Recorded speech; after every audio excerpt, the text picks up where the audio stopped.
आज के इस बेहतरीन सेशन का पहला सवाल यहाँ पर देखिए दोस्तों, बहुत महत्वपूर्ण प्रश्न है, ध्यान से समझना है। रूट 45 प्लस रूट 125 की वैल्यू ये दी गई है 17.88, हमें इसकी वैल्यू निकालनी है। चलिए पहले इसको थोड़ा देखते हैं। 45 का मतलब क्या होता है, 9 × 5 है ना। 45 का मतलब क्या हुआ, 9 × 5। तो 45 रूट के अंदर है, यानी कि 9 और 5 भी रूट के अंदर आएंगे, तो 9 का वर्गमूल कितना हो जाएगा, 3 हो जाएगा, रूट से बाहर आ जाएगा। और ये जो 5 है यहाँ पर, ये अंदर ही रहाएगा, ये तो बाहर निकल नहीं पाएगा। यानी कि 45 की वैल्यू कितनी हो गई, रूट 45 की वैल्यू 3√5 हो गई।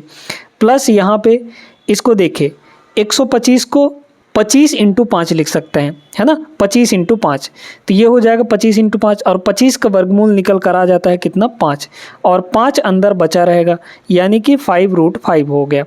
इस पूरे की वैल्यू आपको 17.88 गिवन है। क्लियर है बात यहाँ तक। 3√5 और 5√5 दोनों को जोड़ेंगे तो ये हो जाएगा दोस्तों 8√5, है ना। कितना हो जाएगा, 8√5, विच इज़ इक्वल टू यहाँ पे 17.88। यहाँ से हमें √5 की वैल्यू मिल जाएगी। अब हमें निकालना क्या है, इसको देखें। यहाँ पर 180 है, 180 क्या होता है, 18 × 10, 18, 2 इधर कर दीजिए, मतलब 36, 36 पंचे 180 हो जाएगा। ये हो गया 36 पंचे 180। और 80 क्या होता है, 16 पंचे 180, है ना, सॉरी 16 पंचे 80। तो देखिए रूट के अंदर 36 है, तो 36 का वर्गमूल कितना, 6 आ जाएगा। तो 6 अंडर रूट में 5 अभी बचेगा, है ना। यहाँ पर 180 का वर्गमूल कितना आ गया, 6√5 आ गया। प्लस यहाँ देखिए 16 का वर्गमूल 4 होता है, तो 4√5 हो जाएगा, 4 रूट यहाँ पर 5 हो गया। अब इसके बाद इन दोनों को जोड़ लीजिए, जोड़ेंगे तो कितना आ जाएगा, यहाँ पे 10√5 आ जाएगा, है ना। 10 और रूट यहाँ पे 5 आ गया। क्लियर हो गई बात। इज इक्वल टू, अब इसी की तो वैल्यू हमें चाहिए। देखिए 8√5 की वैल्यू हमें गिवन है, हमें 10√5 की वैल्यू चाहिए। तो यहाँ से √5 की वैल्यू निकाल लीजिए। √5 की वैल्यू निकालेंगे तो 8 उधर चला जाएगा। तो देखिए 10 मल्टीप्लाई, हमें √5 की वैल्यू रखनी है।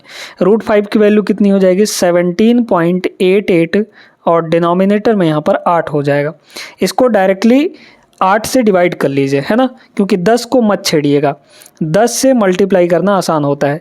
इसको देखिए 8 दूना 16, बचा 1 तो 18 हो जाएगा, फिर 8 दूना 16, है ना, क्योंकि पॉइंट लग जाएगा, फिर 8 दूना 16, फिर बचा 2 तो 28 हो गया, 8 × 3 = 24, मतलब 2.23 आएगा। और 2.23 क्योंकि 10 से मल्टीप्लाई करेंगे तो डेसिमल 1 इधर खिसक जाएगा, यानी कि ये हो जाएगा आपका 22.3, और 22.3 एक ही जगह है, ऑप्शन नंबर सी में।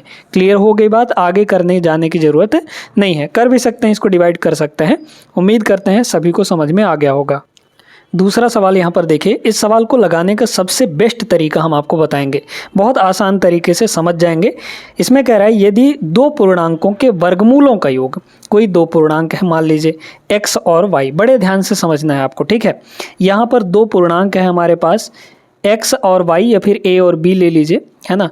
इनके वर्गमूलों का योग, मतलब इनका वर्गमूल लीजिए, स्क्वायर रूट लीजिए, और इनका जो सम है वो किसके बराबर गिवन है, तो वो गिवन है दोस्तों यहाँ पर बड़ा सा रूट लगेगा, और इसके अंदर है यहाँ पर 14 प्लस यहाँ पे 8√3, ठीक है।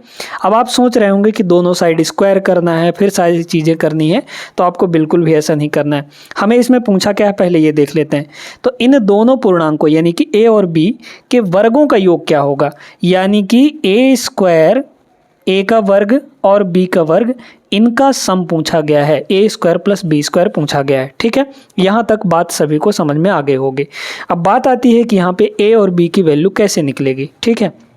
सबसे पहले इस चीज़ को हमें सॉल्व करना होगा। सॉल्व करने के लिए कई बार ये तरीका हम आपको बता चुके हैं, नंबर सिस्टम में भी बता चुके हैं, एक बार फिर से बता देते हैं। देखिए यहाँ पर बड़ा सा रूट लगा हुआ है, इसके अंदर 2 नंबर हैं, और यहाँ पे एक छोटा सा रूट लगा हुआ है। इस छोटे वाले रूट के बाहर 2 होना चाहिए। अगर 2 है तो कोई दिक्कत नहीं है, नहीं है 2 तो बनाइए किसी तरीके से, तभी ये ट्रिक काम करेगा। यहाँ 2 बनाने के लिए क्या करना पड़ेगा, इस 8 को लिख सकते हैं 2 × 4, लिख सकते हैं कि नहीं, है ना। तो 2 को यहीं छोड़ दीजिए, इस 4 को इस रूट के अंदर भेज दीजिए। देखिए जब भी रूट के बाहर कोई चीज़ आता है तो वर्ग हट के आता है, और जब रूट के अंदर जाता है कोई चीज़ तो स्क्वायर होके जाता है, यानी 4 हमारा बाहर था, अंदर जब जाएगा 3 के पास तो ये 4 का स्क्वायर बन के जाएगा, यानी कि 16 बन के जाएगा।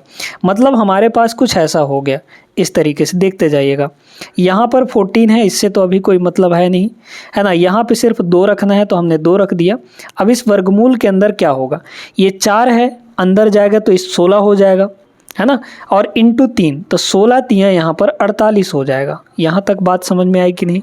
ठीक है, अब देखिए अब क्या करना है आपको, अब यहाँ पर क्या करना है, ये जो रूट के अंदर है 2 बाहर आ गया ना, कोई दिक्कत नहीं। अब ये जो रूट के अंदर है छोटा वाला, इसको ऐसे 2 फैक्टर में तोड़िए, 2 फैक्टर करिए इसके कि जोड़ने पर ये 14 आ जाए, शुरू वाला आ जाए। तो 8 छक्के 48 होता है कि नहीं? 8 छक्के 48 होता है, 8 छक्के 48 और 8 और 6 को जोड़ेंगे तो यहाँ पर 14 आ जाएगा। वैसे 14 तियाँ 16 तियाँ भी 48 होता है, लेकिन 16 और 3 को जोड़ेंगे तो यहाँ पे 19 आ जाएगा, जबकि 14 नहीं आएगा, इसलिए 8 और 6 को लेना पड़ा।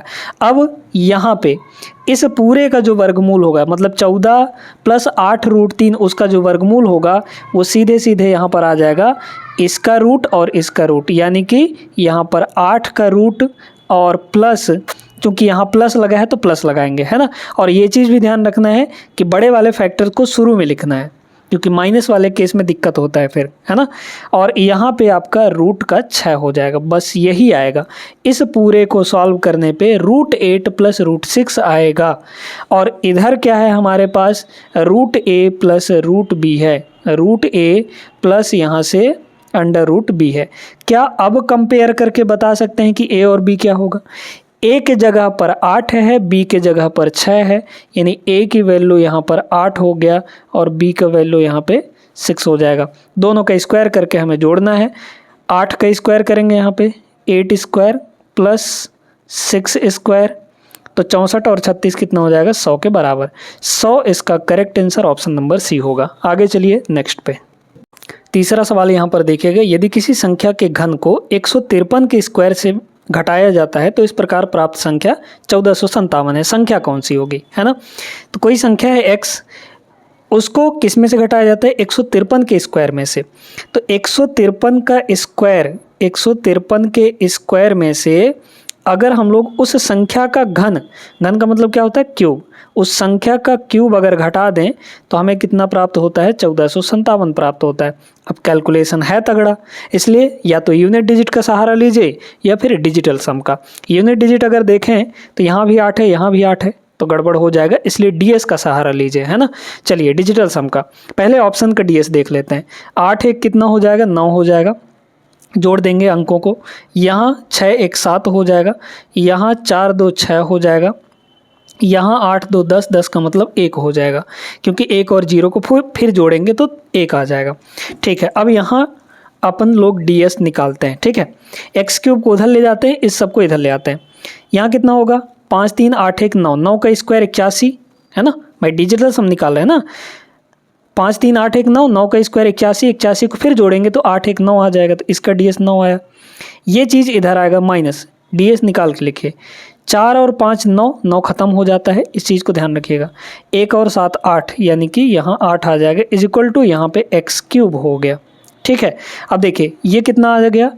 9 में से 8 घटाएंगे तो 1 आ जाएगा, यानी हमारा एक्स क्यूब का वैल्यू 1 आना चाहिए। तो देखिए अगर हम 9 का क्यूब करें, क्योंकि ये जो वैल्यूज़ है वो एक्स की वैल्यू है, तो 9 का क्यूब अगर करेंगे तो 9 इंटू 9 इंटू 9, या फिर आप ऐसा समझिए कि 9 से किसी भी चीज़ को अगर मल्टीप्लाई करेंगे तो उसका डिजिटल सम 9 ही आएगा, नहीं बदलता है कभी। एक बार 9 से मल्टीप्लाई हो गया तो अगर हम 9 का क्यूब भी करेंगे तो हमें डीएस 9 ही मिलेगा, 1 नहीं मिलने वाला, इसलिए ये ऑप्शन नहीं मैच कर रहा है।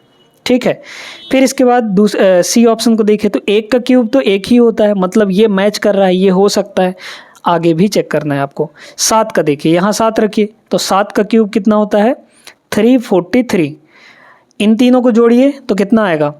4 3 7 3 10, 10 का मतलब फिर से 1 आ गया, 1 आ रहा है कि नहीं इसके बराबर, तो इसका मतलब ये ऑप्शन भी हो सकता है।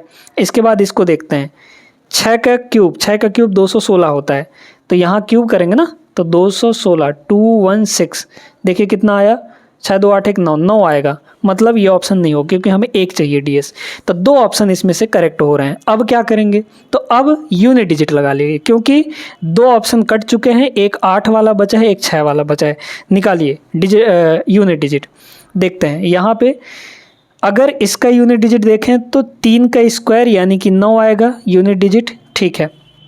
माइनस इसका यूनिट डिजिट कितना है, 7 है, तो ये हो गया 7 इज इक्वल टू यहाँ पे एक्स क्यूब होगा, और इन दोनों को घटाएंगे तो 2 आएगा हमारे पास। यानी कि हम किसका क्यूब करें कि हमें यूनिट डिजिट 2 मिले। 8 का क्यूब, 8 अट्ठाई 64 अट्ठे 512, मतलब इसका 8 का क्यूब अगर हम करें तो हमें 512 मिलेगा जो कि 2 के बराबर है। ये ऑप्शन नंबर सी आपका करेक्ट होगा, क्योंकि 7 का जब हम क्यूब करेंगे तो 343 होता है, यूनिट डिजिट 3 आएगा। ये ऑप्शन नहीं होगा, हमें 2 चाहिए था। सिर्फ ऑप्शन नंबर सी इसका करेक्ट आंसर है। 2 कॉन्सेप्ट लगा के हमने इस सवाल को बड़े आसान तरीके से लगा लिया। आगे बढ़ते हैं नेक्स्ट क्वेश्चन पर। 2025 का सवाल है दोस्तों। इस टाइप के सवाल हालांकि होते आसान हैं, लेकिन फिर भी आप कंफ्यूज हो जाते हैं इसमें, क्योंकि डेसिमल है ना, इसलिए कंफ्यूज हो जाते हैं। डेसिमल हटाने का सबसे सिंपल तरीका आपको बताते हैं। जब डिवाइड के फॉर्म में दिया हो, ऊपर और नीचे दोनों में रूट लगा हुआ है, तो एक सिंगल रूट लगा लेते हैं, क्या दिक्कत है हमें, है ना। तो एक सिंगल रूट के अंदर इन दोनों को लिख दीजिए। तो इस तरीके से एक सिंगल रूट लगा लेंगे। फिर यहाँ हो जाएगा आपका 0.04, है ना, ध्यान से देखते जाइएगा। और डिनोमिनेटर में कितना होगा, 0.004। अब देखिए, अच्छा एक जीरो और है, 3 ठो जीरो है ना, तो 3 ठो जीरो, उसके बाद फिर 4 है। अब डेसिमल तब तक हम नहीं हटा सकते दोस्तों जब तक न्यूमरेटर डिनोमिनेटर में पॉइंट के बाद यानी डेसिमल के बाद इक्वल डिजिट हों। यहाँ देखिए 4 डिजिट है, यहाँ 2 ही डिजिट है, तो इसको बनाइए 4 डिजिट। कैसे बना सकते हैं, पॉइंट के बाद हम अपने मर्जी से कई ठो जीरो लगा सकते हैं, है ना। तो यहाँ पर 2 जीरो और चिपका दीजिए। पॉइंट के बाद यहाँ भी 4 डिजिट, पॉइंट के बाद यहाँ भी 4 डिजिट। अब आसानी से आप लोग यहाँ पे हटा सकते हैं। हटाइए, क्या होगा यहाँ पे देख लीजिए। तो अगर देखा जाए तो अगर पॉइंट ऊपर वाले का हटा दे तो हमें 400 मिल जाएगा, है ना। नीचे वाले को पॉइंट हटाएंगे तो सिर्फ 4 मिलेगा। तो 400 डिवाइड बाई 4 यानी कितना होगा यहाँ पे 100, और 100 का वर्गमूल कितना आएगा, 10 के बराबर, जो कि ऑप्शन नंबर ए में है। ये करेक्ट होगा, ठीक है। इतना आसान है, आगे बढ़िए। बहुत बढ़िया सवाल है दोस्तों, और है छोटा सा सवाल, लेकिन कुछ लोग इसको क्या करेंगे, पूरा ये सॉल्व करने लग जाएंगे और फिर वर्गमूल निकालेंगे। यही गलती वो कर देते हैं, है ना। हमें शॉर्ट ट्रिक अपनाना है। कैसे, देखते जाइए। अगर देखा जाए तो हम इसका न्यूमरेटर का सिर्फ यूनिट डिजिट निकाल के काम कर सकते हैं, है ना। बड़े ध्यान से देखिएगा, क्योंकि नीचे तो 49 रहेगा ही, और 49 का जो स्क्वायर रूट है वो 7 आता है, यानी डिनोमिनेटर में हमेशा 7 रहेगा ही रहेगा। यहाँ भी 7 है, यहाँ भी 7 है, यहाँ भी 7 है, यहाँ भी 7 है। हमें डिनोमिनेटर से मतलब नहीं है, हमें सिर्फ न्यूमरेटर से मतलब है, ठीक है। चलिए देखते हैं यहाँ पे। तो न्यूमरेटर का सिर्फ यूनिट डिजिट निकाल लीजिए। कितना होगा, 9 × 5, क्योंकि इन दोनों को मल्टीप्लाई करते हैं तो इकाई अंक लगाइए। 9 × 5 45 हो गया। 45 मतलब यूनिट डिजिट 5। 5 में इसका इकाई अंक 4 जोड़ेंगे तो 5 4 9, यानी ऊपर आएगा हमारे पास यूनिट डिजिट 9, और डिनोमिनेटर में जो है यहाँ पे 49 है। हमें सिर्फ क्या देखना है, यहाँ पे वर्गमूल देखना है। लेकिन ध्यान रखिएगा, ये सिर्फ यूनिट डिजिट है। अब देखिए आपके ऑप्शन में, क्योंकि ये यूनिट डिजिट किसी संख्या का स्क्वायर करने पे आया होगा जो इसका वर्गमूल होगा, है ना। किसका स्क्वायर करने पे हमें यूनिट डिजिट 9 मिलेगा। देखिए 12 का स्क्वायर करेंगे तो 2 का स्क्वायर 4 आता है, इसमें यूनिट डिजिट 4 मिलेगा, 9 नहीं मिलेगा, तो पहला ऑप्शन नहीं होगा। 7 का स्क्वायर 49 होता है, यानी यूनिट डिजिट 9 मिलेगा, इससे मैच हो रहा है, तो यही आपका करेक्ट आंसर हो जाएगा। बाकी 5 का स्क्वायर 25 होता है, यहाँ 9 चाहिए, ये भी नहीं होगा। 6 का स्क्वायर 36 होता है, 6 आ रहा है, 9 चाहिए, नहीं होगा, ये भी। एक ही ऑप्शन है, बस इतना सा काम आपको करना था, बाकी और कुछ नहीं, ठीक है। आगे चलिए नेक्स्ट पे। ये जो रेलवे लक्ष्य बैच चल रहा है, इसमें आपको हर एक टाइप के प्रश्न बहुत डिटेल में करवाए जा रहे हैं। अब यहाँ पे शुरू होता है घातांक वाले सवाल। और घातांक वाले सवालों को करने के लिए सबसे पहले घातांक के नियमों को जानना पड़ेगा, क्योंकि घातांक के नियम अगर आप नहीं जानेंगे तो सवालों को लगाना थोड़ा सा मुश्किल होगा। ठीक है, चलिए देखते हैं एक एक करके। तो पहला रूल ये है कि भाई अगर बेस सेम है, क्योंकि दो चीज़ें होती हैं जब भी घातांक एक्सपोनेंट की बात करते हैं, दो चीज़ें होती हैं। जैसे a पावर n है तो ये जो a है ये कहलाता है आपका बेस, है ना, ये क्या कहलाता है, बेस कहलाता है। और ये जो n है ये क्या कहलाता है, पावर या फिर एक्सपोनेंट, है ना ये। अब बात इसमें ये आती है कि अगर बेस इक्वल है तो क्या कंडीशंस होंगी, और अगर पावर इक्वल है तो क्या कंडीशंस होंगी। जैसे इसमें -8 -8 -8 पावर इक्वल है ना, तो जब बेस इक्वल होगा तब क्या होगा, पावर इक्वल होगा तब क्या होगा, एक एक करके समझते हैं। सबसे पहले बात करते हैं हम लोग यहाँ पे बेस इक्वल वाले, है ना, सेम बेस वाले। बेस यहाँ पे अगर सेम है तो क्या क्या कंडीशंस बन सकते हैं।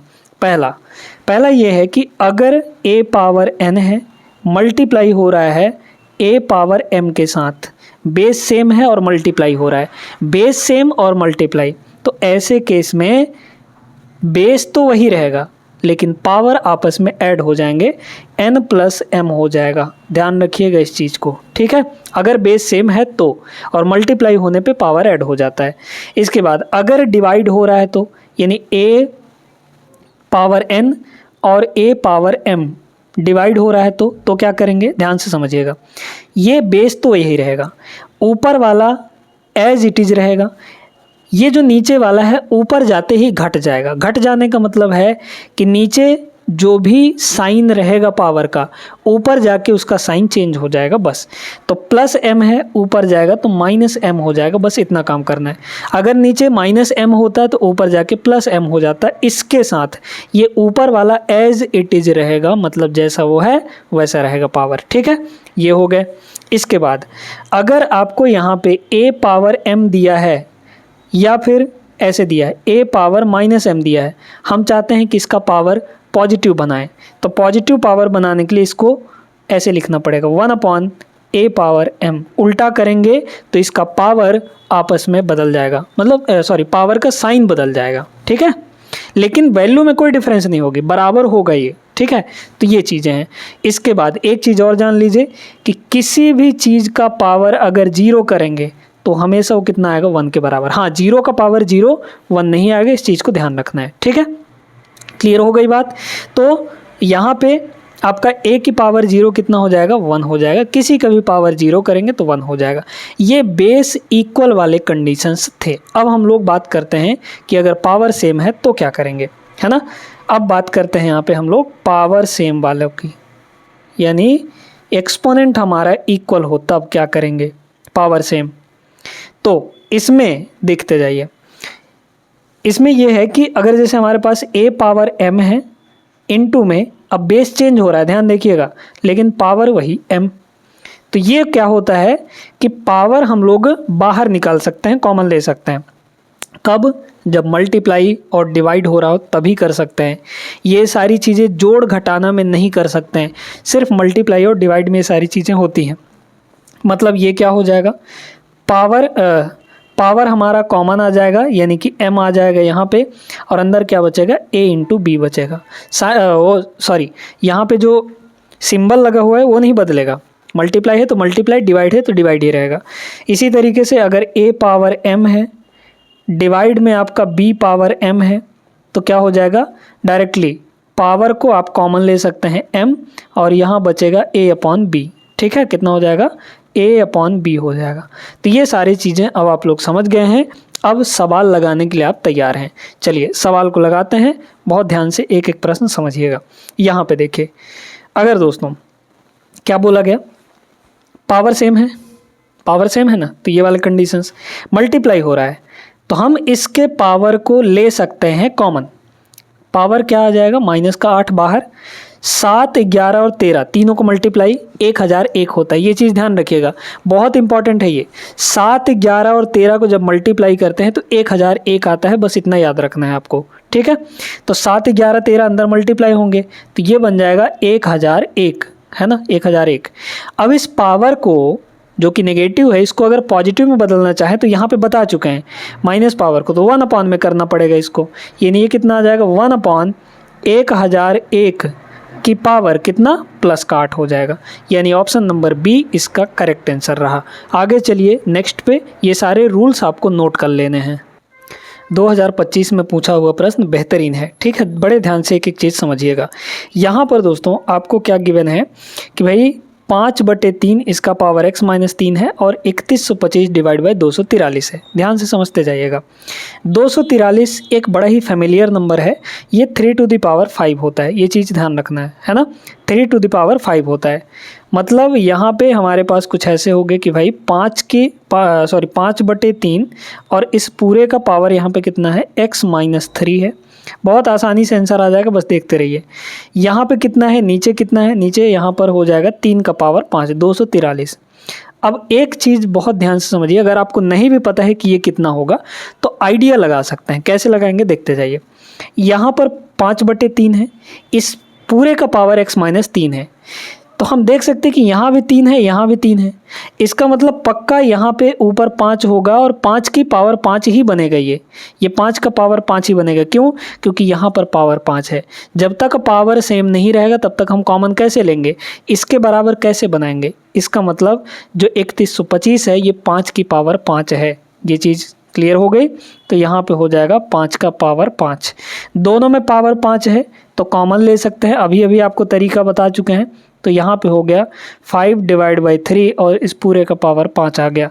और इधर कितना है हमारे पास 5/3 और इस पूरे का पावर x-3। अब ये बताइए, अगर दो चीज़ें बराबर हैं, बेस सेम है मान लीजिए, है ना, a पावर m और a पावर n है, तो जब ये दोनों बराबर है इसका मतलब बेस सेम है और इक्वल भी कह रहा है, इसका मतलब पावर भी आपस में बराबर होने चाहिए। तो इन दोनों पावर को बराबर करना है। x-3 ये किसके बराबर होगा, इधर वाला पावर यानी कि 5। तो x की वैल्यू यहाँ से 5 + 3 यानी कि 8 आ गया। हमें क्या निकालना था, x/2।